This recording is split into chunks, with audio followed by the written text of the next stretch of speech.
አታስጨርስ። ከጠየቀ በኋላ እኔ ጠየቅኩ ምን ነበር? እስኪ ቢኒ የጠየቅኩትን መልስልኝና እስኪ የጠየቅኩ ምንድን ነው? ዲስትራክት ማድረግ ነው በቃ ስራ እንጂ መልስ አይደለም። ጥያቄ ምንድን ነው? መዝሙር እየመለሰልህ ነው፣ እኔም እየመለስኩልህ ነው። አንዴ ስማ። ስለዚህ አምላክ በስጋ ሞተ አይባልም። ኢሳቂ ሲጀምር መለኮትነት አምላክነት የሚሞት አይደለም ብያለሁ። መለኮትነት አምላክነት የሚሞት አይደለም። ሞተ የተባለለት ከሶስቱ አካል አንዱ አካል ስጋ ስለያዘ ነው። ስለዚህ ሁለቱ አካላት ስጋ ሳይዙ እንዴት ነው ሞቱ የምትለው? መለኮትነት በራሱ የሚሞት ካልሆነ ነው ጥያቄ። ስለዚህ ጥያቄ ራሱ መሰረት ችግር አለበት። ትክክል አይደለም። ስለዚህ ስጋ የያዘው አንዱ አካል ስለሆነ አንዴ ስማ፣ ስጋ የያዘው ከሶስቱ አካላት አንዱ አካል ስለሆነ እርሱ በስጋ ሞተ ብለን እንናገራለን ማለት ነው። በስጋ እሺ። የቪኒ ጥያቄ አምላክ በስጋ ሞተ ብል ስህተት ነው? ልክ ነው? አምላክ ስትል መለኮትን ከሆነ አምላክ ስትል አብ ወልደ መንፈስ ቅዱስን ነው የምትለው ማለት ነው። ስለዚህ አብ ወልደ መንፈስ ቅዱስ ሞቱ ብለን ልንል አንችልም። ስለዚህ አምላክ በስጋ ሞተ አይባልም። ከሶስቱ አካላት አንዱ አካላት ግን ስጋን ስለያዘ በያዘው ወይም በተዋህዶ ስጋ ሞተ ብለን ልትል ትችላለህ። ከሶስቱ አካላት አንዱ ነው የሞተው ብለን ልንል እንችላለን እንጂ አምላክ በስጋ ሞተ አይባልም። ልክ ነኝ ወንድሜ? ምን እያልኩ ነው? ምን ብዬ ነው የመለስኩልህ? መለኮት ሲጀመር መለኮትነት አይሞትም። ከሶስቱ አካል አንዱም አካል እኮ ሲሞት እኮ በስጋ ነው የምትሉት። እሱን አካል አንዱም አካል ሞተ ስትሉ እኮ እሱን እንደምትሉ አካል በያዘው ስጋ አንዱ አካል ከሶስቱ አካላት አንዱ አካል በያዘው ስጋ በስጋ ሞቷል እንላለን። መለኮትነትን ሞተ እያለን። እሺ ጥያቄ ገባኝ። ስለዚህ አምላክ ሞተ አይባልም። አምላክ በስጋ ሞተ አይባልም። አምላክ በስጋ ሞተማ አልን እኮ ስጋ ስለያዘ አልን እኮ ከሶስቱ አካላት አንዱ አካላት በስጋ ሞተ ብለን ተናገርን። ስለዚህ አምላክ በስጋ ሞቷል። እኔ አንድ ነገር ላምብለህ ወደ ሌላ ጥያቄ እንድንሄድ ቢኒ እኔ ልመልስልህ ባጭሩ። አምላክ በስጋ ሞተ ማለት ትችላለህ? ይሳቅ አንዴ እንችላለሁ። እሺ በቃ አንዳችሁ እያስተካከላችሁ ትመልሳላችሁ። አሪፍ የአንቺ መልስ ተመችቶኛል። ስለዚህ አንቺ ጋር ልቀጥል። አምላክ በስጋ ሞተ አልሽኝ፣ ልክ ነኝ? አንቺ አሁን እነሱ ያልመለሱትን መልሰሻል። አምላክ በስጋ ሞተ ይባላል። አማማይ ልክ ነኝ ወይስ ስህተት ነው? ልክ ነህ። ቅዱስ ባስልዮስ እስኪ ተረጋጋና ልጁ ያስወራን በፈጣሪ እስኪ ተረጋጋና አንዴ የሚነበብ ነገር ካለ አንብበን መልሱን እንስጥህ። ተረጋጋ። ቅዱስ ባስልዮስ ማስረጃ በጠየቀ እኮ ማስረጃ ብታመጪ ችግር የለም። እኔ አልጠየቅኩም። ማስረጃ አምጪ መቻልኩኝ እኔ ማስረጃ መች ጠየቅኩ? ማስረጃ የማወራውን ነገር ማስረጃ የተደገፈ ነገር ስለሆነ ነው። ማስረጃ አምጪ ስልሽ ነው ለዚህ ላልሽው ነገር ማስረጃ አምጪ ስል ነው ማስረጃ የሚመጣው። ተረጋጋ። ይሄ ብቻዬን ላውራ ነው የሚባለው። እኔ በማስረጃ የምከፍተው ይኸውልሽ መማይ ማስረጃ አስፈልግም። ወንድማችን የጠየቀኝን ጥያቄ ማስረጃ ሀሳቡን ሳልረዳው ማስረጃ ሀሳቡን ልረዳው እያልኩሽ ማስረጃ ላምጣልኛለሽ። በጣም ከባድ የሆነ ጥያቄ። ይሳቅ ፖለቲካ እንዳሰራ በጣም ይዘንሃል እና ደንግጠሃል። አሁን እሺ አንዴ አልታገኘም። መዝሙር አንዴ እሷ መልሻለሁ ብላ ነበር እሷ እና ይሄንን ለመልስላት አንዴ። ስለዚህ አምላክ በስጋ ሞተ ሊባል ይችላል ብለሻል። ማማዬ እየተግባባን እንሂድ። እኔ ማስረጃ አምጪ ስልሽ እኮ ታመጫለሽ። አሁን እየተግባባን እንሂድ። መጀመሪያ አንዴ ማስረጃ ካላመጣሽ አላወራም ስልሽ ማማዬ በቃ እኔ በጣም ይሰለቻል። እኔ ጋር ደርሶ አመን እናንተ ተጨርሱ። በቃ ከኔ ጋር ትቀጥላለህ። ከኔ ጋር ይቀጥላል። እንዳትወጡ። ቆይ ይሳቅ ከኔ ጋር ትቀጥላለህ። አምላክ በስጋ ሞተ ማለት ተደማመጣችሁ ባትደራረቡ ጥሩ ነው። አንድ ነው ከአንድ ሰው ጋር አንዴ ሙት አድርግ። ችግር የለም ማለት ይቀያየሩ። ችግር የለም። አምላክ በስጋ ሞተ ማለት ይቻላል ወይስ አይቻልም ብሎ ጠይቋል።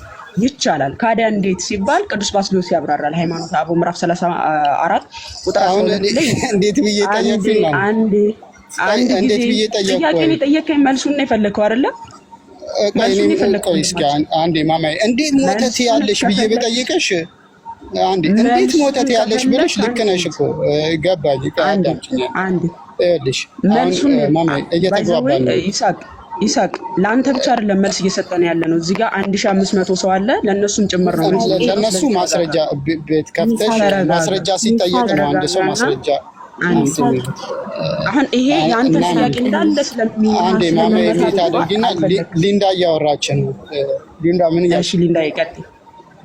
እሺ ይሳቅ አምላክ በስጋ ሞተ ማለት እንችላለን ወይ ነው አይደለ ጥያቄክ? እንደዛ ስላት አዎ አለችኝ። እንችላለን አለች። እሺ አምላክ ከዛ ቀጥሎ ደግሞ ጥያቄ አለች።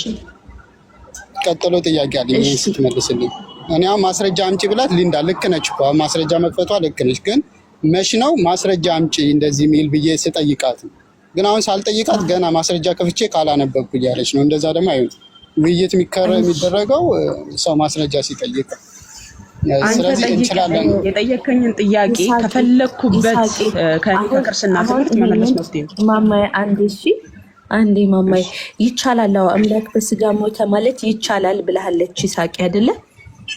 እንደዛ እኔ ከዛ በኋላ ጥያቄ አለ።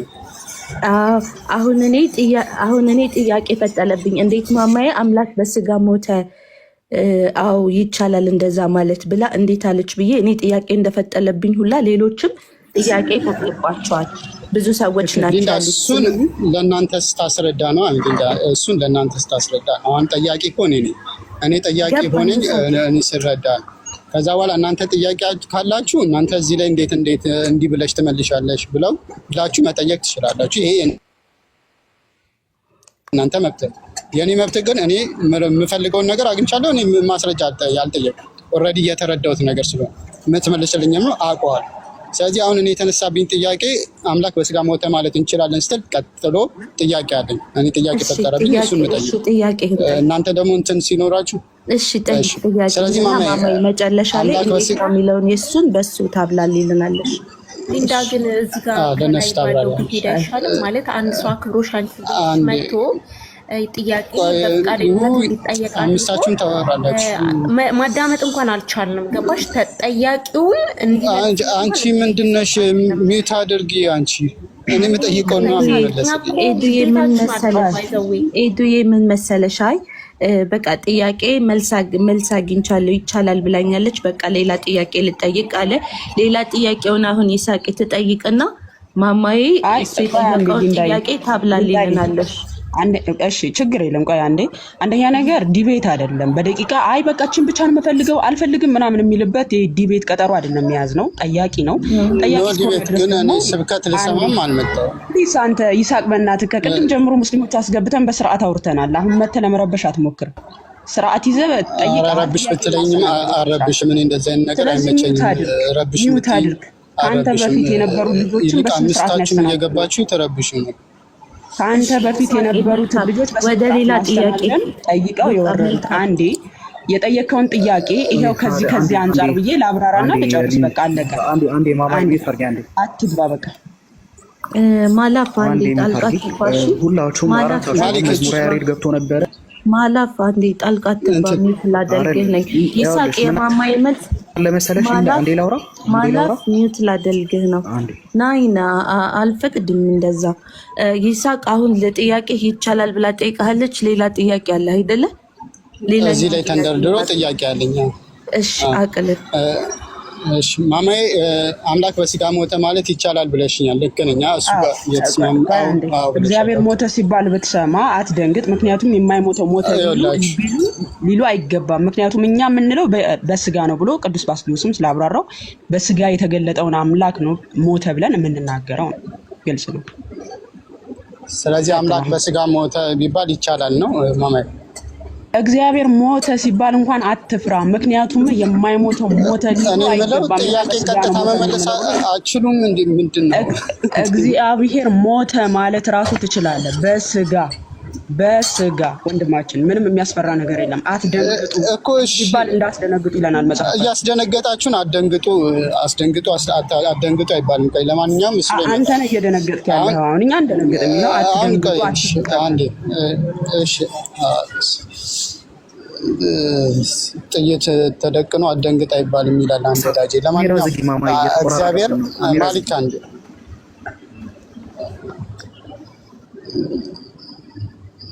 ምን ማላፍ እየተቆራረጠ ስለሆነ ታድልግሽ ጣልቃ ትግባ እየተቆራረጠ አይደለም ነው እኛ ጋር ሰው እኛ ጋር እኔ ጋርማ እየተቆራረጠ አይደለም እኔ ጋር ነው ያለው እኔ ጋር አልተቆራረጠም ችግር መልካም እሺ ይሳቅ ሌላኛው ጥያቄ ምንድነው ስለዚህ እግዚአብሔር በስጋ ሞተ ቢባል አደንግጡ ምክንያቱም አምላክ በባህሪው አይሞትም በስጋ ነው የሞተው የሚል ነገር ነው ያስቀመጠችው ስለዚህ እግዚአብሔር በስጋ ሞተ ብለሽናል ማማዬ በስጋ ያልሞተ እግዚአብሔር አለ ማማዬ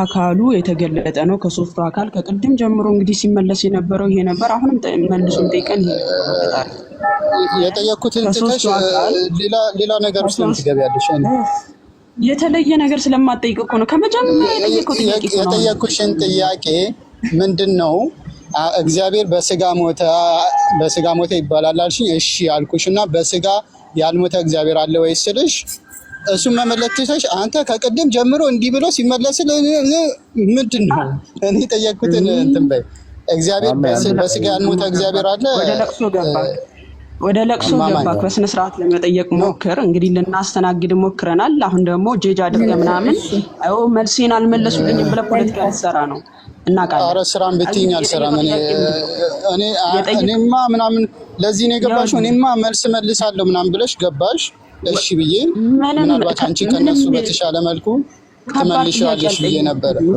እኮ ቀላል ጥያቄ ነው ቀላል ጥያቄ ነው የጠየቀው አንዴ ስማኝ እኮ በጣም ቀላል ጥያቄ ነው የጠየቅኩት ግን እሱን መልሽልኝ ስማኝ አምላክን እየተፈጠረ ሁላችሁም በመሀል ትገባላችሁ አስቸጋሪ ማኛይ መልሽላለሁ ከቅድም አምላክን ይወደስ ለአካል ስትናገር የሚቆጠር ነገር ነው እኛ ስለ አካል ስንናገር የሚቆጠር ነገር ነው 1 2 3 ብለን አንተ በሚቆጠር ነገር ትገባና መልሰ ደግሞ የሞተ አምላክ ያልሞተ አምላክ ብለህ ደግሞ አምላክን መለኮትን ደግሞ ለመክፈል ትሞክራለህ እኛ ደግሞ ስለ መለኮት ስናወራ አንድ ነው አይከፈልም እያለን ነው ስለዚህ እየከፋፈልክ አንተ በሚቆጠር የአንዱ መለኮት አምላክ አንዴ ስማኝ የማይቆጠረውን አምላክ ለመክፈል ትሞክራለህ እኛ ይኸውልህ አምላክ በስጋ ሞተ ስንል ከሶስቱ አካል አንዱ አካል ነው ስለዚህ ስለሚቆጠር ነው የምንናገረው ከሶስቱ አካል አንዱ አካል ሞተ እያለን አንተ ደግሞ ትመጣለህ አምላክ ያልሞተ አምላክ ስትል አምላክነትን እየከፈልከው ነው አምላክ አይከፈልም አንድ አምላክ ነው አንዱ አምላክ አካል ተገልጧል ከሶስቱ አካል አንዱ አካል ሰው ስለሆነ ስጋን ስለያዘ በተለየ አካሉ ሞተ እንላለን በተለየ አካል እሺ ስለዚህ አሁን በሚቆጠር ነገር የማይቆጠረውን አምላክ ልትከፍል አትሞክር ነው እንደዛ ትክክል አይደለም ነው ያለው ስለዚህ እግዚአብሔር ወልድ በስጋ ሞተ ብለህ ታምናለህ አንድ እግዚአብሔር ወልድ በስጋ ሞተ ብለህ ታምናለህ ትክክል እግዚአብሔር ወልድ በስጋ ሞተ ብለን እናምናለን ስጋ ስለያዘ እግዚአብሔር ወልድ የምንናገረው ስለ አካል ነው ወይ ስማ እግዚአብሔር ወልድ ብለን ስንናገር ግን ስለ አካል ነው የምንናገረው ስለዚህ የሚቆጠረው አካል ነው እንጂ መለኮት አይደለም ስለዚህ አሁን ስለሚቆጠር ነገር ብቻ ነው የምታወራው ማለት ነው እሺ ኦኬ ችግር ይሄ እግዚአብሔር ወልድ የተባለው መለኮት አለው አይደል አዎ መለኮት አለው አንድ መለኮት ነው አንድ መለኮት ነው የእግዚአብሔር ወልድ መለኮት ከአብ መለኮት ወይ የመንፈስ ቅዱስ መለኮት ተብሎ አይለይም አንድ መለኮት ነው ያለው እግዚአብሔር አብ መለኮት ያው አሁን እንደዚህ ብለህ ስትናገር ወደ አካል እየገባህ ነው ማለት ነው ስለዚህ ስለ አካል እኮ አይባልም እያልኩ እኮ ለቢን የአብ መለኮት የወልድ መለኮት አይባልም አንድ መለኮት ነው ያለው አንድ መለኮት ነው ያለው አንድ መለኮት ነው ያለው አንድ መለኮት ነው ያለው ወልድ በተለየ አካሉ በስጋ ሞቷል ብለህ ስትለኝ ወልድ በተለየ አካሉ በስጋ ሞቷል ስትለኝ ያ ወልድ ያልከው አካልን ታሳቢ አድርገ ነው ያ አካልን ታሳቢ አድርገ ወልድ ያልከኝ አካል መለኮት አለው አይደል አለው መለኮት ነው ራሱ መለኮት ነው ራሱ መለኮት ነው ይሄ ወልድ የሚባለው ራሱ መለኮት ያ ራሱ መለኮት የሆነው አካል በስጋ ሞቷል አሁን ስለምንድን ነው እየጠየቀኝ ያለው ስለ ወልድ ከሆነ ስለ አካል ነው እየጠየቀኝ ያለው አይደለ ስለዚህ ስለ አንዱ መለኮት ነው አልከኝ እኮ ስለ አካሉ ያ አካል መለኮት ነው አልከኝ ስለዚህ መለኮት ስለሆነ በስጋ ሞቷል ወይ ሲጀመር መለኮት አይሞትም። መለኮትነት ስለማይሞት መለኮትነት የሶስቱም ነው። ስለዚህ በስጋ ነው ያልኩህ። እኛም በመለኮትነቱ ሞቷል አላልኩም። ኢሳቂ ማከላችሁ ልግባና ይሄ የኦርቶዶክስ ወይም ደግሞ የክርስቲያኒቲ እምነት ነው። በቃ አንከፍለውም ካሉ ሁለት መለኮት አድርገን አንጠይቃቸው። እኔም አልከፈልኩም እንዴ እንዳለው ካሉ ከናንተ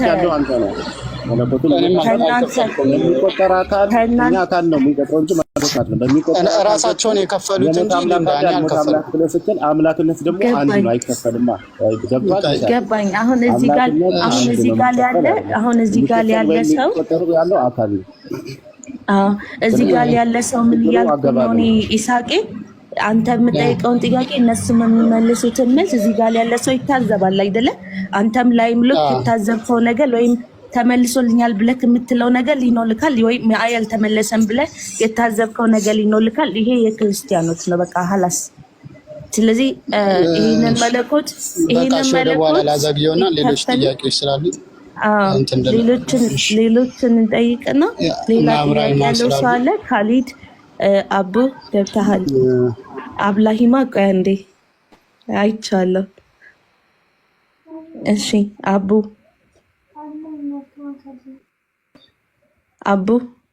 ናም ሰላም አለይኩም። ሰላም አለይኩም። ወአለይኩም ሰላም ወራህመቱላሂ ወበረካቱ። እንዴት ነህ? አልሐምዱሊላህ ረቢል ዓለሚን። እንዴት ናችሁ? አለን አልሐምዱሊላህ። ስለ ክርስቶስ ነበርና ከመጀመሪያው ጀምረህ ከነበርክ መጀመሪያ ሲያስተምር ነበር። መልካም ጥያቄ አለክ? ጥያቄ አለኝ። አሁን ሲነጋገሩ መለኮት በስጋ የሚል ነገር ሲናገር ነበር አቶ መዝሙራና ሌላ ጥያቄ ቢነሳ አይሻልም? ሰርክል እየሰራን ስለሆነ አቡ መሐመድ ሌላ የተለየ ጥያቄ ካላችሁ አቅርቡ ፕሊዝ። እኛ የምናነሳውን ጥያቄ ብናነሳ አይሻልም? ከዛ ምንድነው ጥያቄው የሚለውና አዳምጠህ አቡ መሐመድ ከይሳቅ ጋር ኦልሞስት አንድ ሰዓት ያለው እሱ የሚጠይቀውን ጥያቄ አይደለም የምጠይቀው እሱ የጠየቀውን ጥያቄ አይደለም የሚያነሳው ነው። እሺ አንዴ ስማኝ አቡ መሐመድ፣ ጥያቄያችሁን ጠይቁ። እንደውም ከዚህ በኋላ ምን እናድርገው መሰለ፣ ጥቅስ እየሰጣችሁን ጠይቁ ፕሊዝ። መጽሐፍ ቅዱስ ላይ ገብታችሁ ጥቅስ እየሰጣችሁ ጠይቁ። ያ ነው ዝም ብሎ ጥያቄ ላይ እኮ እንደዛ አይባልም።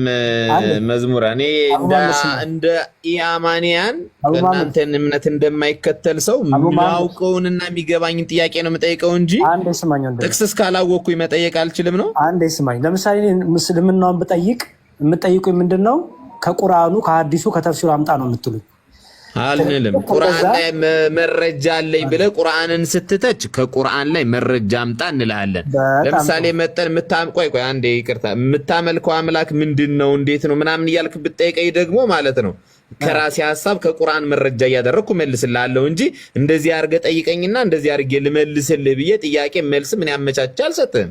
በጣም ጥሩ። እኔ ደግሞ ሐሳብ ልስጥህ። አሁን የይስሐቅን ጥያቄ አይተው ከሆነ የራሱን ታሪኮች የራሱን አንደርስታንዲንጎች ያስቀመጠ ልንግባባቸው ለምሳሌ ያልተግባባ ነው።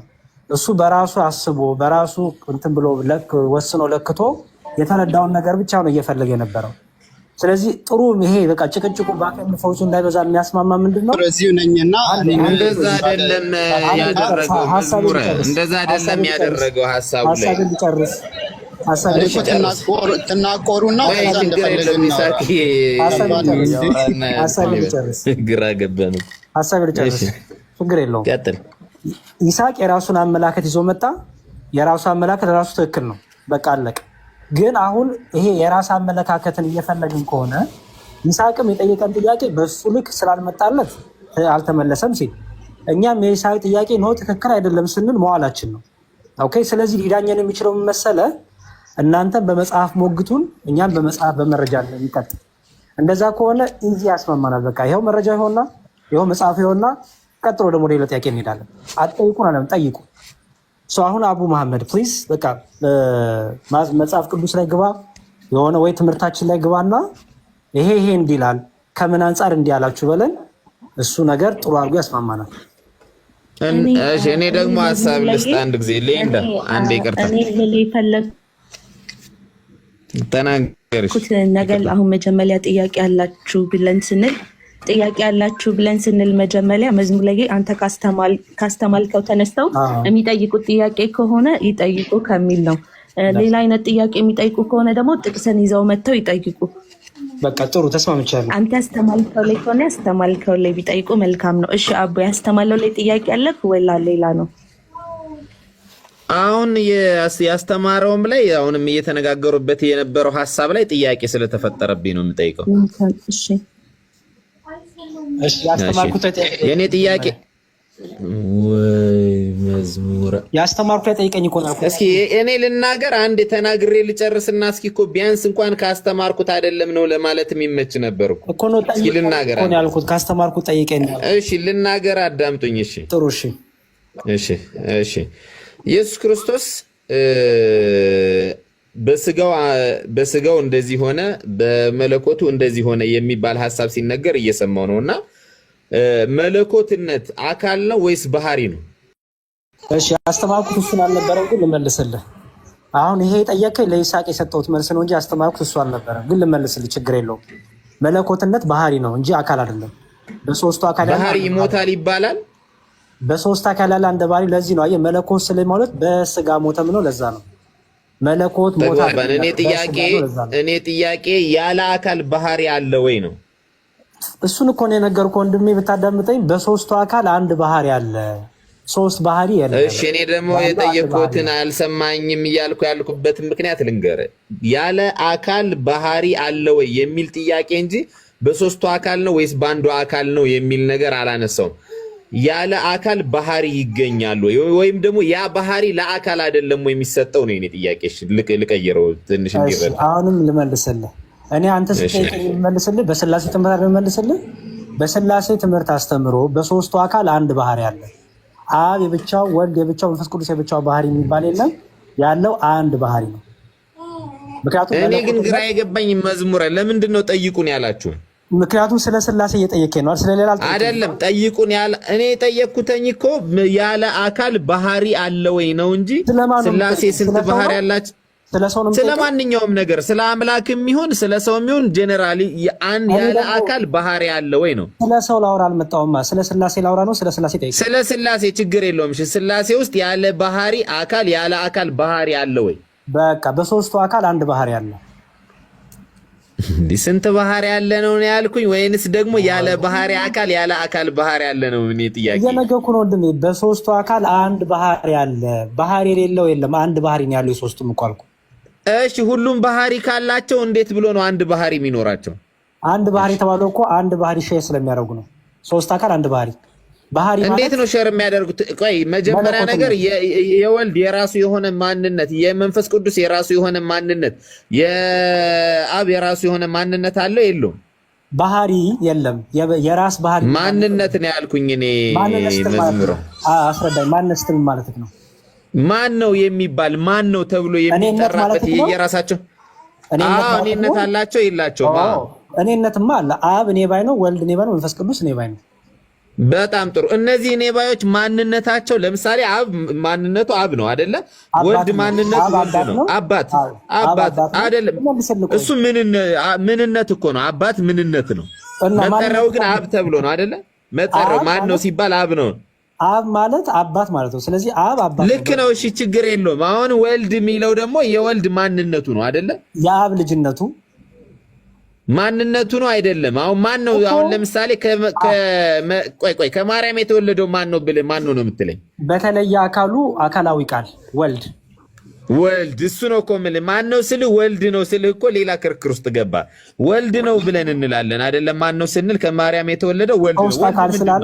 ሶስት አካል ስላለ ችግር የለም። ወልድ ምንድን ነው? ወልድ ምንድን ነው ማለት ከሶስቱ አካል አንዱ አካል ነው አይደለም? ምንድን ነው በባህሪው ምንድን ነው ወልድ? በባህሪው አምላክ ነው። በጣም ጥሩ። አየህ የራሱ የሆነ አምላክነት አለው፣ የራሱ የሆነ ባህሪ አለው ማለት ነው። አንተን ያልኩህ እሱን የኛ የክርስቲያኖች ትምህርት ምን ጋር እንዴ? አሁን ስጠይቅ እኮ ወልድ አምላክ ነው አልከኝ። መዝሙረ ይኸውልህ እኮ ያ አምላክነት የሶስቱም ነው እኮ ለብቻው አይደለም፣ የሶስቱም ነው እንዳንል እኮ ይህ አካል የተነጠለ አካል ነው። ተነጥሎ በራሱ ዕውቀት፣ ስሜት፣ ፈቃድ፣ ማንነት ያለው ነው። እሺ አታምንም? ተው ችግር የለውም። አምላክነት አለው የለውም ይሄ አካል? ለመጀመሪያ አቡ የፕሮቴስታንትና ኦርቶዶክስ ታውራ ለይ። እኛ ኦርቶዶክሳውያን ነን። እንዳይሰራ ይቅርታ አልኩኝ በቃ ገባኝ። እኔ ስሜት ፈቃድ ምናምን ብሎ ይቅርታ በለኝ አላልኩም። እኔ ትምህርታችን ነው የነገርኩ ያለሁት። እኔ ይቅርታ አትበለኝ ለምን ትለኛለህ? ታውቁት እሺ ተረዳው። አንዴ ስማኝ ፕሊዝ። እንዴ ጠይቃችሁ እኮ እንዴት ለመመለስ እኛ አካል ስሜት እውቀት ፈቃድ አለው ብለን እኛ አንፈታም። እኛ በስላሴ ዘንድ አንዴ ታርጋ አዳምጠኝ ፕሊዝ።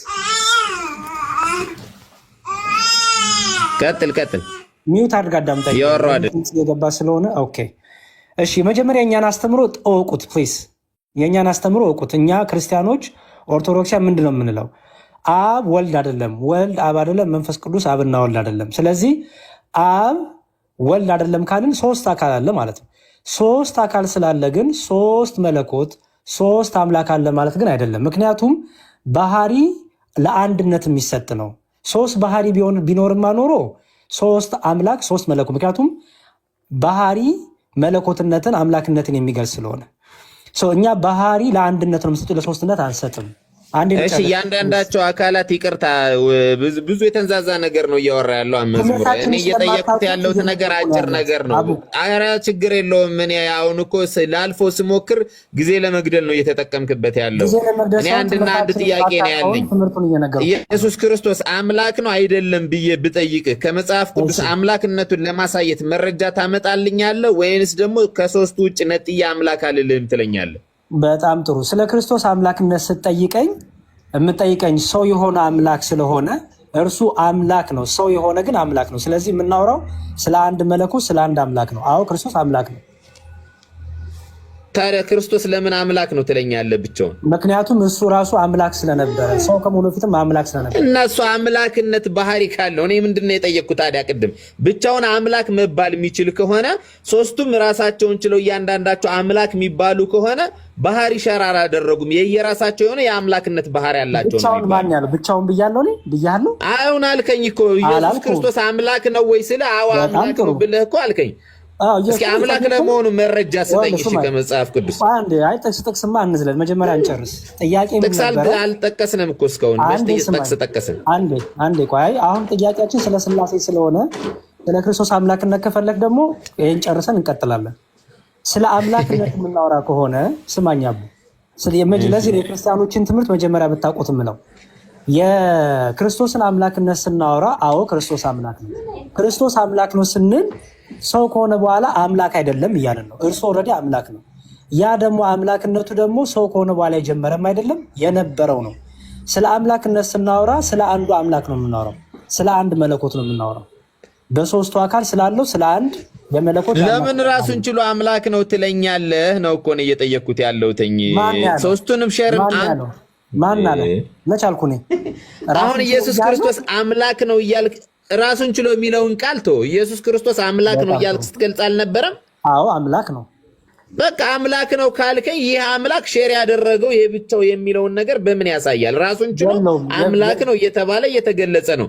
መረጃ ማምጡ ሲባል ኢየሱስ ክርስቶስ አምላክ ነው ተብሎ የተለየ አምላክ ነው ለሚለው እስኪ መረጃ። አሁን ከሶስቱ የተለያየ አምላክነት የላቸውም የሚለውን መረጃ ስጠኝ። ወልድ ከአብ የተለየ አምላክነት የለውም። መረጃ ስጠኝ ለዚህ። በጣም ጥሩ እንደሱ በለኝ። እሺ ለምሳሌ ዮሐንስ ወንጌል ምዕራፍ 10 ቁጥር 33 ላይ ኦኬ፣ ዮሐንስ ወንጌል ምዕራፍ 1 ቁጥር 1 በመጀመሪያ ቃል ነበረ፣ ቃልም በእግዚአብሔር ዘንድ ነበር፣ ቃልም እግዚአብሔር ነበር ይላል አይደል? አይደል? ይሄ ቃል እግዚአብሔር መሆኑን እግዚአብሔርም ቃል መሆኑን እንጂ ሶስቱ አንድ መለኮት ሼር ያደርጋሉ የሚል ሐሳብ ነው። ቃል የተባለው ማን ነው እዚህ ጋር? ኢየሱስ። ስለዚህ ቃል ማን ነው ተባለ? እግዚአብሔር ነው ተባለ። እግዚአብሔር ነው ተባለ። በጣም ጥሩ። እግዚአብሔር ማን ነው? እግዚአብሔር ማን ነው ማለት እግዚአብሔር ተባለ እኮ። እግዚአብሔር እኮ ምንነት እንጂ ማንነት አይደለም። እግዚአብሔር ማን ነው ያልኩ ነኝ። ማንነት አይደለም ምንነት ነው። እግዚአብሔር ማን ነው? አሁን እዚህ ጋር እግዚአብሔር ምን ማለት ነው? አቡ እንዴ ጠይቀኛለህ እንዴ? አንተ መልስልኝ እንጂ ምን አልከኝ? የመለስኩልህማ አልሰማም አልከኝ እኮ መዝሙር። እግዚአብሔር ማለት አቡ ኧረ ያዳመጥክ ፕሊዝ። ቃልም እግዚአብሔር ነበር። ቃል ማን ነው ስልህ ክርስቶስ ነው አልከኝ አይደል? አይደል?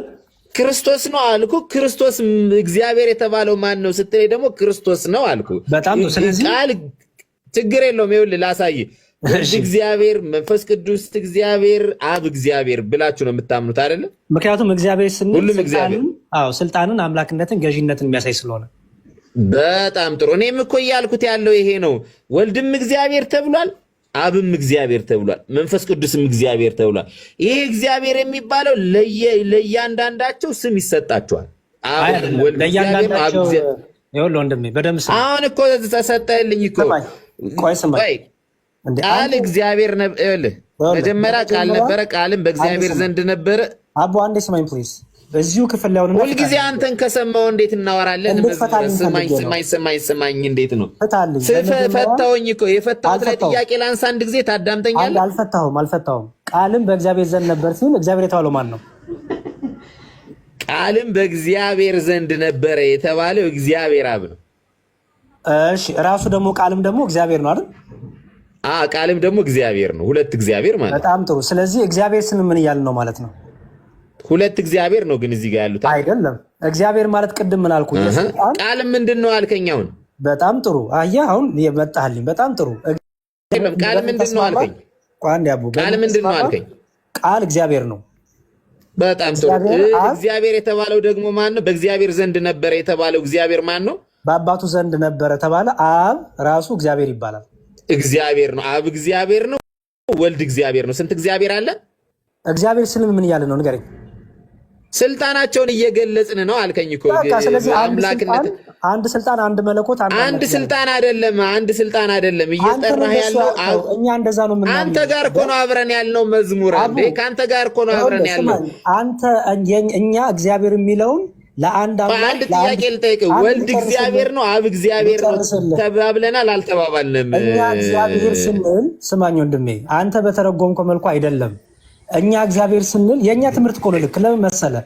አንተ የፈለግህ አድርገህ እኛ እኮ መዝሙር አስተምሮታችሁ ልክ ነው ብለን ትምህርታችን የሚል ነገር ተደጋግማላችሁ። አስተምሮታችሁ ልክ ነው ብለን ካመንን ጥያቄ አንጠይቃችሁም። ለምን? አስተምሮታችሁን በተለያይ በሚዲያም በምንም በማንበብ ስለምናገኘው እኛ ልክ ነው ልክ አይደለም የሚለውን እየጠየቅን አንዴ ስማኝ ልክ ነው። ስለዚህ እንደዛ ብላችሁ እያመናችሁ እየጠየቃችሁን ስንጠይቃችሁ መልስን መመለስ ትታችሁ አስተምሯችን ነው የምንነግራችሁ በሚል ለምን ጥያቄን ትሸፍናላችሁ? ምክንያቱም አስተምሯችን ትክክል ስለሆነ፣ የአንተ ትርጉም ሳይሆን የእኛ አስተምሮ ትክክል ስለሆነ። እኛ አልተረጎምንም። መጀመሪያ የምንጠይቀው ሀሳብ ነው። መዝሙር ሀሳባችን ላይ ፎከስ አድርግ። አሁን አብረን ስናወራ ተርጉም ስትለኝ ሰማው፣ ብዙ ሰማው መዝሙር። አንተም እየሰማህ በጣም እየሰማህ የአንተን ትርጉም ከመንገር በፊት እኔ እናንተ የተባባልነውን እኔ ልንገርህ አንድ ጊዜ። ይቅርታ በጣም እኔ እናንተማ መቼም አንስማማ። ለምን አንስማማን መሰለህ? የእኔ ትምህርት አንተ ስለዚህ ስላልተስማማን አንተ ነው የምታወራው። ኖ የኔን ትምህርት ልንገርህ። እኔ ዝም ልበል? የኔን ትምህርት ልንገርህ፣ አንተ አትቀበለው። የአንተን ትምህርት ከመንገር በፊት ምን እንደተባባልን አንዴ እኔ ልንገርህ እያልኩ እኮ ነው። አንዴ ብቻ እንዴ። እሺ ንገረኝ። የተባባልነው በጣም ታንኪዩ። በኋላ ደግሞ መልስላለሁ። ቀጥል። ችግር የለውም። ታንኪዩ። ስለዚህ ምን ተባባልን? ወደ ዮሐንስ 1:1 ወሰድከኝና በመጀመሪያ ቃል ነበረ አልከኝና ቃል የተባለው ቃልም እግዚአብሔር ነበረ አልከኝና ማለት ነው። እግዚአብሔር ድረስ አደረስከኝና ቃል የተባለው ማን ነው አልከኝ። እኔ ክርስቶስ ነው ብዬ መለስኩልህ እንደናንተ አስተምህሮ። ከዛ በኋላ ክርስቶስ ምንድን ነው አለ እዚህ ላይ አልከኝ። እግዚአብሔር ነው አልኩልህ። ተስማማን አይደል እዚህ ላይ? ከዛ ቀጠልክና በእግዚአብሔር ዘንድ ነበረ የተባለው ማን ነው? የእግዚአብሔር ማን ነው ስትለኝ ደግሞ አንተ እንድትል ምስማማ ስለፈለግኩኝ እግዚአብሔር አብ ነው አልኩኝ። ስንት እግዚአብሔር አገኘን ስልህ አንድ እግዚአብሔር አልከኝ። ቃል እግዚአብሔር ብለን አብ እግዚአብሔር ብለን አንድ እግዚአብሔር አልከኝ። የቆጠርነው ግን ሁለቱ ነው እያለ ማለት ነው። ሁለቱም እግዚአብሔር ናቸው ብለህ እያስረዳኝ ከዛ ምን አልከኝ? አንድ እግዚአብሔር ነው ብለህ አልከኝ። ቀጥል። ጨረስክ? እሺ አንተ የቆጠርከው አየህ፣ እኔ አልቆጠርኩም። የክርስቲያን ትምህርት ማወቅ አለብህ ያልኩት ለዛ ነው። አንተ መቀበል የለብህም የኛን ትምህርት። ግን ትምህርታችንን ልንገርህ ወንድሜ። እሺ ያው መጽሐፍ ቅዱስ ልክፈት። በመጀመሪያ ቃል ነበረ። ትምህርታችን ስትል መልስ ቢሆን ባይሆንም ትምህርታችን ልንገርህ ነው። አዳምጠኝ ፕሊዝ። እኔ ዝም ብዬ እንዳዳመጥኩ አዳምጠኝ። በቃ ዝም ሚውት አድርገህ አዳምጠኝ እንዳዳመጥኩ። ኦኬ የክርስቲያኖችን ትምህርት ልንገራችሁ። የክርስቲያኖች ትምህርቱ ይሄ ነው። ሰዎች የፈለገ ይሉ ይችላሉ። ሚውት አድርግና አዳምጠኝ ፕሊዝ። ድምፅ እየረበሸኝ ነው። ኦኬ ሰዎች እንደፈለጉ ሊተረጉሙ ይችላሉ። የእነሱ መተርጎም ምንም ጠብ የሚያደርገው ነገር የለም። ለምን? ክርስቲያኖች መጽሐፍቶቻቸው እንዴት ተረጉማሉ፣ አምላካቸው እንዴት ይረዳሉ ነው። አንድ ሰው መጥቶ ክርስቲያን ከሚረዳው ውጭ ከተናገረ ስህተተኛ ነው። ምክንያቱም ክርስቲያኖች የሚረዱት እሱ ባለው ስላሉ ነው። ስለዚህ ምን ይላል? በመጀመሪያ ቃል ነበረ። በመጀመሪያ የተባለ ራሱ ዓለም ከመፈጠሩ በፊት ማለት ነው። ነበር የሚለው እኔነትን ያሳያል።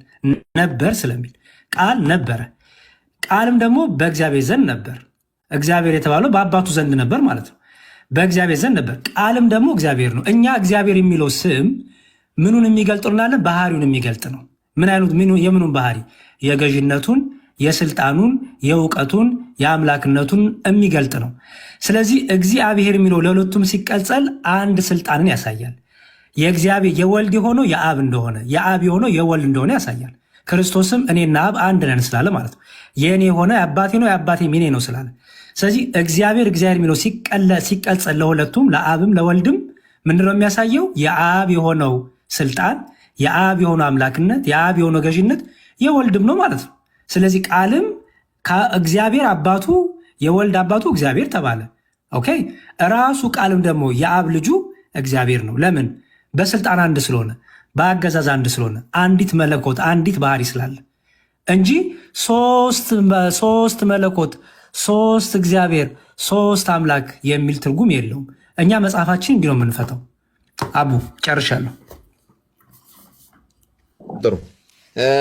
አሁን አንተ የነገርከኝ ስልጣኑን ነው። እኔ የጠየቅኩ የነበር ግን ስለ ስልጣን አይደለም። የጠራናቸው አካላቶች እዚህ ላይ በመጀመሪያ ቃል ነበር አልን። ከዛ ቀጥለን ቃል ማን ነው ስንል ክርስቶስ ነው አለን። ክርስቶስ ምንድን ነው ስንባባል እግዚአብሔር ነው አለን።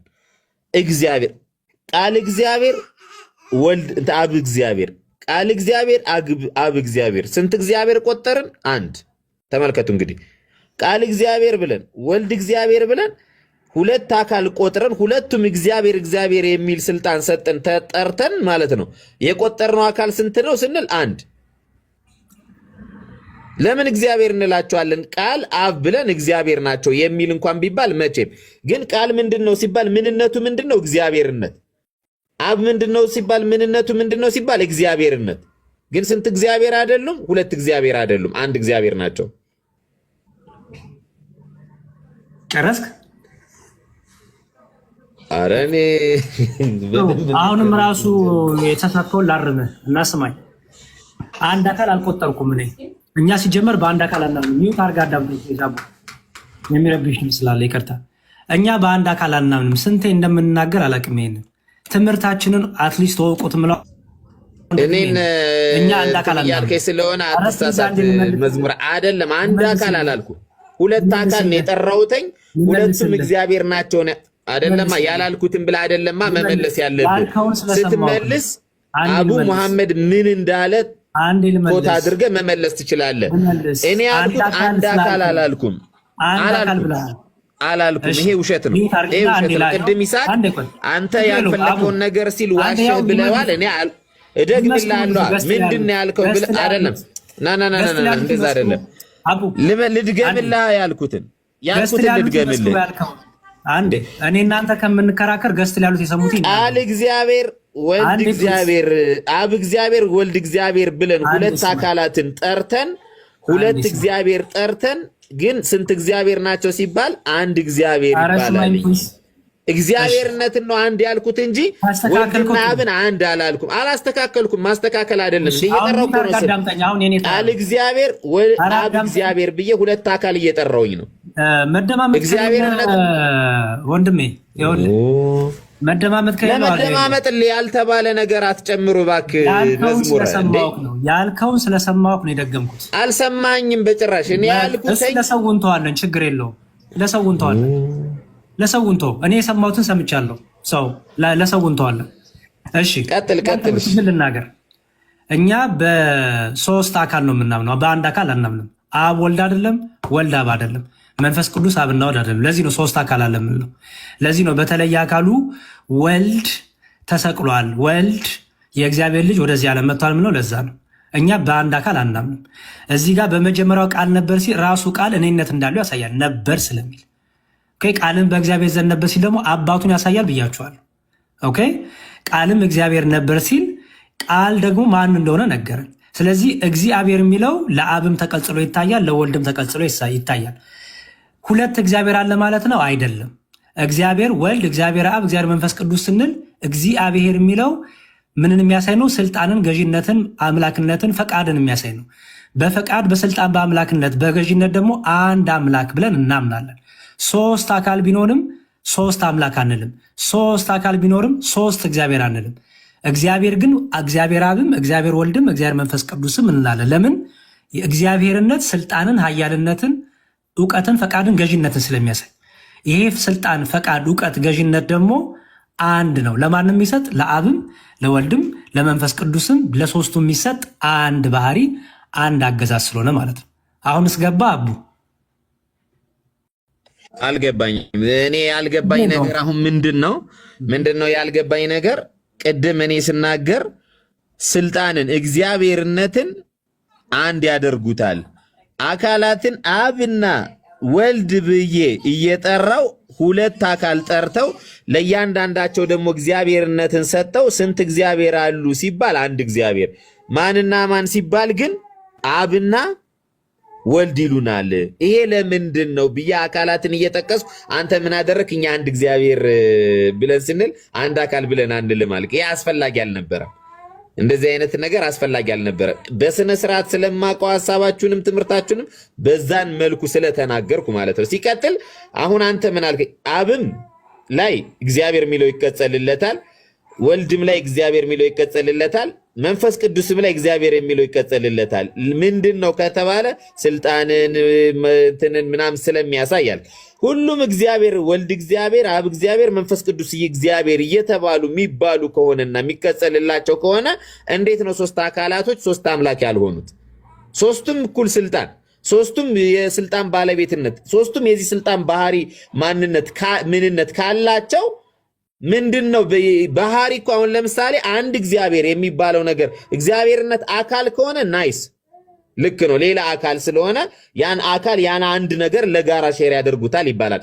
ባህሪ ከሆነ በአካላቶች የሚገኝ ነገር እንጂ ይሄ ባህሪ ያለ አካል ባህሪ የለም፣ ያለ ባህሪ ደግሞ አካል የለም። ምንነት የሌለው ማንነት የሌለው ነገር አናመጣ። አምላክ ማንነት አለው፣ ምንነት አለው። አብ የራሱ የሆነ ማንነት እንዳለው ሁሉ ምንነትም አለው። ምንድነው ስንላችሁ አምላክ ነው ትሉናላችሁ። አምላክ ነው ብላችሁ አሁን ለምሳሌ አንድ አምላክ ብቻ ካለ ለምንድነው ተነጥሎ ወልድ አምላክ ነው አይደለም ብለን ስንጠይቅ አዎ አምላክ ነው የምትሉ ለምን ትሉናላችሁ? አምላክነትን ለብቻምሮ ወደ ኋላ ሄደ ብታይ ብትማር መልካም ነው። አዎ ይጨርስ ምን ያሳቡን መሰረታዊ የሆነ ስላሴ አስተምሮ ያሬድ መሰረታዊ የሆነ የስላሴ አስተምሮ ሳይገባ በስላሴ መካከል የባህሪ ልዩነት እንደሌለ የኛ አስተምሮታችን እሱ ስለሆነ የራስን ሐሳብ ከመናገር በፊት መሰረታዊ የሆነ የስላሴ አስተምሮ ማወቅ መቻል አለበት። ከመጠየቅ በፊት ቢያንስ ስላሴ አስተምሮ ምንድን ነው የሚለው ማወቅ መቻል አለበት ብዬ አስባለሁ። ስለዚህ አንድ አምላክ ነው ያለው፣ አንድ መለኮት ነው ያለው። አንዱ መለኮት ግን ሶስት አካል አለው ብለን ስለዚህ እሺ አሳየኝ እስኪ። አብ ወልድ መንፈስ ቅዱስ የየራሳቸው ማንነት አላቸው የላቸውም? ቆይ ስማኝ ስማ። አይ ጥያቄ ላይ ማንነት አላቸው የላቸውም? አለ ባህሪ አይደለም ያልኩኝ ማንነት አላቸው። ቆይ ስማ፣ አብ በጣም ምንነት አላቸው የላቸው? ምንነት የየራሳቸው አላቸው? አንድ ነው የለም? አንድ ነው ገባኝ። አላቸው የላቸው? ምንነት አሁን ለአብ የራሱ ማንነት አለ የለም? ምንነት ካልክ ባህሪ ከሆነ አንድ ባህሪ ነው ያለው፣ አንድ መለኮት ነው። ሶስቱ አካላት አንድ መለኮት ነው። ፉል ሼር እሺ ችግር የለውም። የየራሳቸው ማንነት የላቸውም። የጋራ ሼር የሚያደርጉት ማንነት እንጂ የየራሳቸው ምንነት የላቸውም። ሼር የሚያደርጉት ምንነት ብቻ ነው ያላቸው። በየራሳቸው ምንነት የላቸውም። ትስማማለህ? በዚህ ምንነት የለም። ምንነት ማለት ባህሪ በጣም ጥሩ ችግር የለውም። አንድ ባህሪ ምንነት የላቸውም። እሱን ነው እኮ በባህሪ ደረጃ ቢኒኒ አንዴ ልጠይቅህ። እሺ ጠይቅና አትከራ። በጣም ጥሩ ጠይቅና ጥያቄ ይመለስልህ። ጭቅጭቅ ያደረገው አብ ወልድ መንፈስ ቅዱስ የየራሳቸው ማንነት አላቸው፣ የየራሳቸው ምንነት ግን የላቸውም ነው አንተ እንዲያልከኝ እንዳለው ቢኒ። ባህሪ ነው ሶስት ባህሪ የለም፣ አንድ ባህሪ ነው ያለው፣ አንድ መለኮት ነው ያለው። ማንነት ግን አንዱ አምላክ ችግር የለውም እኮ ማንነትን አስተምሮታችንን ሳታውቅ የምትጠይቀው ጥያቄ ትክክል አይሆንም። አቡ በመጀመሪያ አስተምሮታችንን ማወቅ መቻል አለብን። እኛ መጽሐፍ ለመጠየቅ እንኳን ማወቅ አይጠበቅም። ሲጀመር ስትጠየቅ የምታስተምረውና የምትመልሰው መልስ ካለ አስተምሮታችን ላይ ነው። ቢሆን ብጠይቅ አንተ በትምህርትና በእውቀት መመለስ ነው። ቢኒ በእንደዚህ አይነት ጠይቁ፣ በእንደዚህ አይነት መልሱ አይባልም። ተው እሱን ሀሳብ። ይሄ ዝም ብሎ እንትን ባይባል ጥሩ ነው። ጥያቄው ምንም ያላለም ያወቀም የተማረም ያልተማረም ይጠይቅሃል። ሲጠይቅ መልሱ ላይ ፎከስ ማድረግ ነው። አሁን አንተ በነገርከኝ መሰረት ቢኒ አቡ ዝም ብለህ ማውራት ብቻ ሆነ። መጀመሪያ መሰረታዊ የሆነ የስላሴ አስተምሮ እንኳን አታውቅም። ሳታውቅ በራስህ ሀሳብ ነው ጥያቄዎች ፎርዋርድ። እስኪ መሰረታዊ የስላሴ አስተምሮ ምንድን ነው ቢኒ? አንደኛ በጣም ለዚህ ነው ቅድምም ጀምሮ ሰዎች በፍልስፍ ወይ በራስ መረዳት ከጠየቁ እንደዚያ ነገር ይበዛል ያልኩ ለዛ ነው። ወይ ከአስተምሯችን ወጣ አድርጋችሁ ብትጠይቁ ያለበለዚያ አንድ ጨርስ አቡ ኛውም ይኸውልህ አንድ የቢዩት አድርግልኝ የሆነ የሚረብሽ ድምፅ አለ። ስለ ምንነትና ማንነት አንስታል። ኦኬ ስለ ምንነትና ማንነት አንስታል። ማንነት ስናወራ እና ምንነት ስናወራ የተለያየ ነገር ነው የምናወራው። ኦኬ ስለ አካል ታወራለህ እና ደግሞ ስለ ኤሰንስ ታወራለህ ማለት ነው። ስለ ኤሰንስ በምታወራበት ጊዜ ያለው አንድ ነው፣ ባህሪ አንድ ነው፣ መለኮትነት አንድ ነው፣ ስልጣን አንድ ነው፣ እውቀት አንድ ነው፣ ፈቃድ አንድ ነው። ኦኬ ሶስት አካል ስላለ ሶስት እኔነት ስላለ አብ እኔ ባይ ነው። ይሄን እንደው ማስረጃ ያሳየን እኔ ባይነት እንዳለ አብ ወልድ መንፈስ ቅዱስ ቅድም ጀምሮ ሳሳይ ነበረ። አብ ወልድ አይደለም፣ ወልድ አብ አይደለም፣ መንፈስ ቅዱስም አብና ወልድ አይደለም። በቃ ይሄን የመጀመሪያ ያዝ።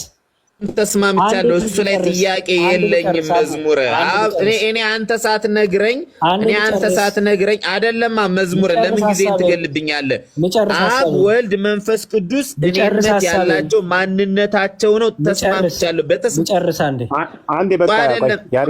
ይቅርታ የተስማማሁበትን ሀሳብ ብትደግምልኝ እኔ ምን ያደርግልኛልኝ?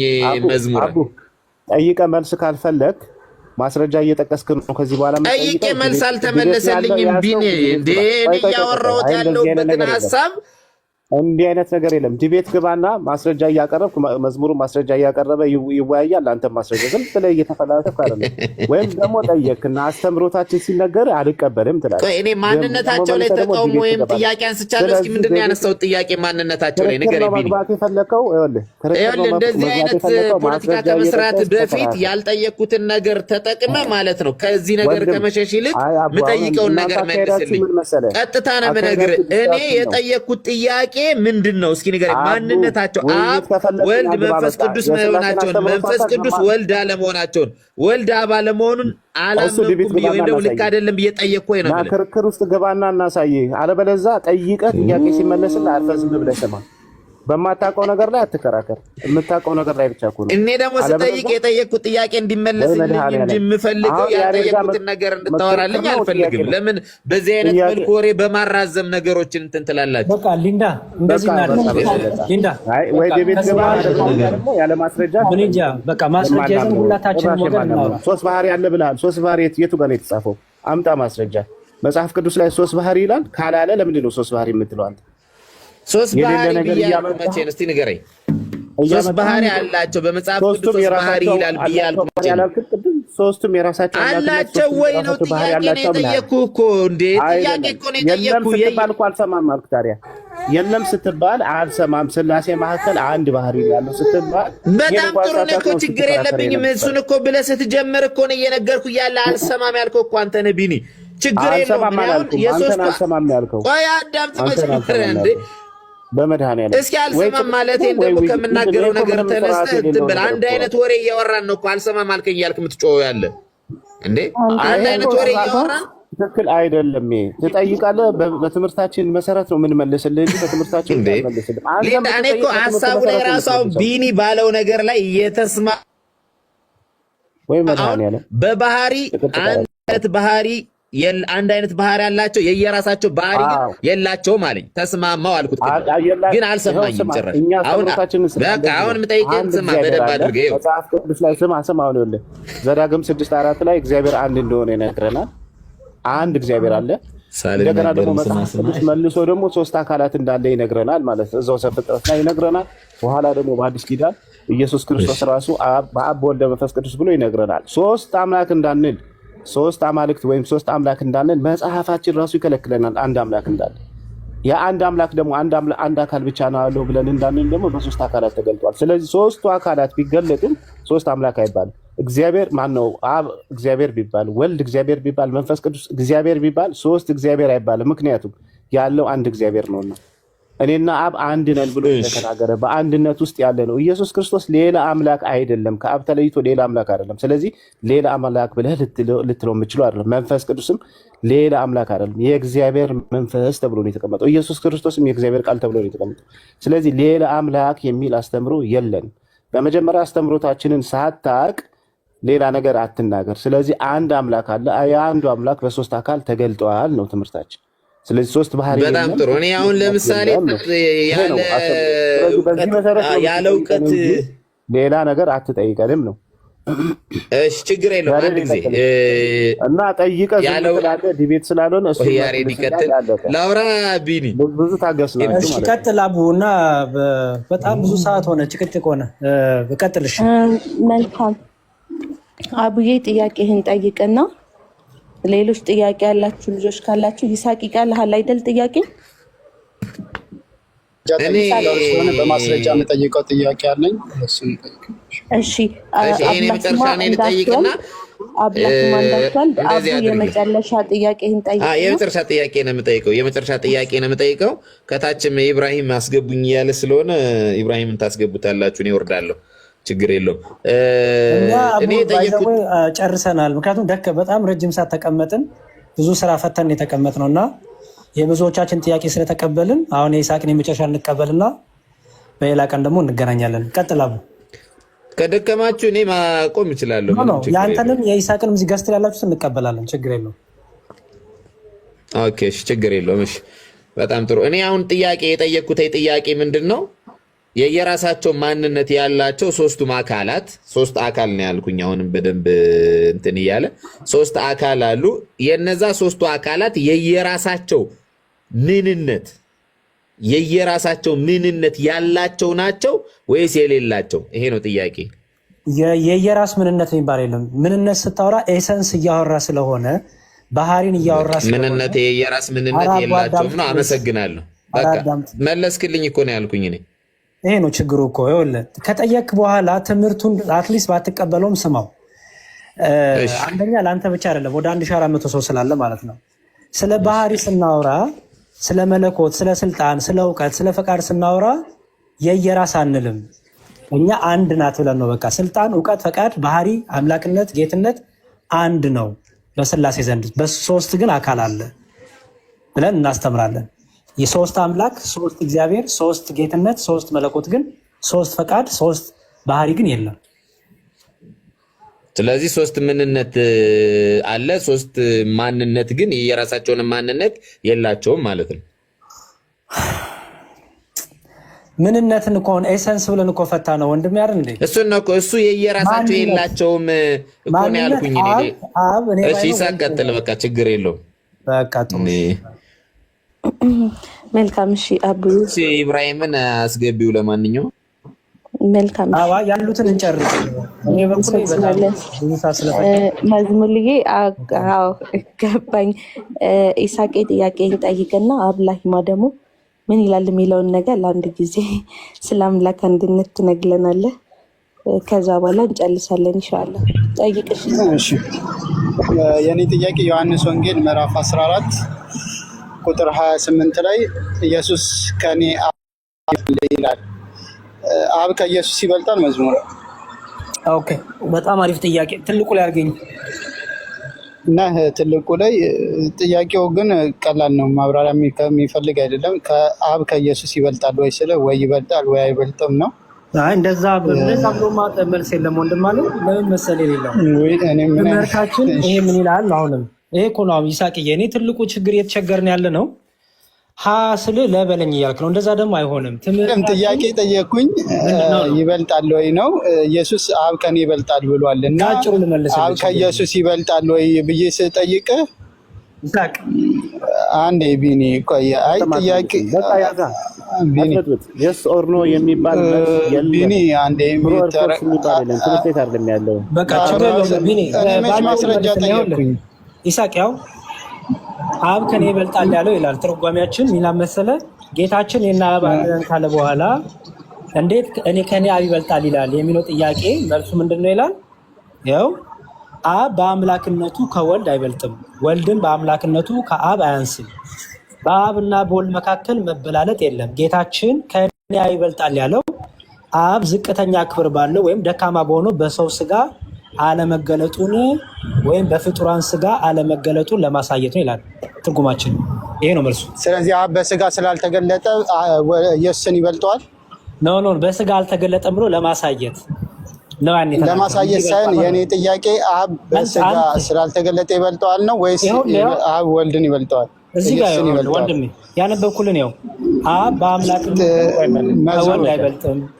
መዝሙር የኔ ጥያቄ እንዳትመልስ ጠይቁ እንዳትመልስ። አይ እኔ እንደምፈልገው ሳይሆን አንዴ በቃ ተመልሶልሃል። ሌላ ጥያቄ ካለ ጠይቅ። በማስረጃ ጠይቁ። በማስረጃ ጠይቁ አላችሁ። በማስረጃ መለስኩልህ። ይኸው ይሳቅ ምንድን ነው? ቆይ አንዴ ምንድን ነው? አይደለም መዝሙር አንዴ ልንገርህ። አንዴ ሳታነቡ አንዴ ልንገርህ ሳታነቡ አንዴ ልንገርህ። ምክንያቱም ጠይቀኸኛል። ስማውና ከዛ ለምን አታነብ እንዳልኩ ልንገርህ። ለምን ነው የምከለክለኝ እንዴ? እኮ ልንገርህ። አልከለክልህም። እሱማ እንደፈለክ ነው እንደፈለክ ነው ያወራው። እሱን ጠይቀኸኛል። እንደፈለኩ አይደለም። የመጽሐፌን ትምህርቴን ነው የነገርኩህ። እንደፈለኩ አላወራሁም። እሺ ትምህርቱን ትነግረኛለህ። እሺ አለመቀበልም መብትህ ነው። ትምህርቴ ግን የሚለው እሺ ያው አብ በአምላክነቱ ከወልድ አይበልጥም፣ ወልድም በአምላክነቱ ከአብ አይበልጥም። እኔ ጥያቄ እሱ አይደለም። መዝሙር አንዴ ጥያቄ ልድገመው። አንዴ ጥያቄ በቃ ሊንዳ፣ እኔ ምንም በዚህ አይነት በመጽሐፍ ቅዱስ ማስረጃ አድርጋችሁ ጠይቁ አሉ። ጨርሻለሁ። አንዴ እሺ ሀሳቤን ላስቀምጥ። ጥያቄ አሉን። ጥያቄው ምንድነው? እኔ አንዴ ቪኒ ሚውት አድርግ። አንዴ ጥያቄ ጠይቁ አሉኝ። ስጠይቅ ግን የቅድሙ በራሳችሁ የጠየቃችሁ ስለሆነ መጽሐፍ ቅዱሳዊ ጥያቄ አድርጉት አሉን። እሺ ያው ሕጉን ለመጠበቅ ያህል መጽሐፍ ቅዱሳዊ ጥያቄዎችን ለማንሳት ብለን ኢየሱስ ከኔ አብ ይበልጣል አለ የሚል ጥያቄ አነሳ።